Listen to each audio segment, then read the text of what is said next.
Hello and welcome guys.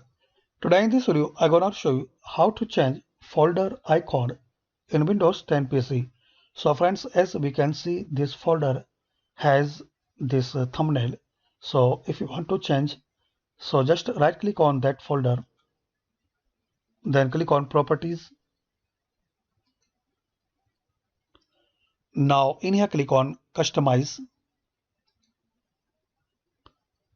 Now underneath folder pictures, choose a file to show on this folder icon. So click on choose file. Now select any file which you want to show as thumbnail. In my case, I want to show this icon. So select it, then click on apply, then click on OK. That's it. So now as we can see, this folder icon and thumbnail is changed. So that's it friends. By this easy and simple method, you can change icon and thumbnail of folder in Windows 10 PC. Thanks for watching this video.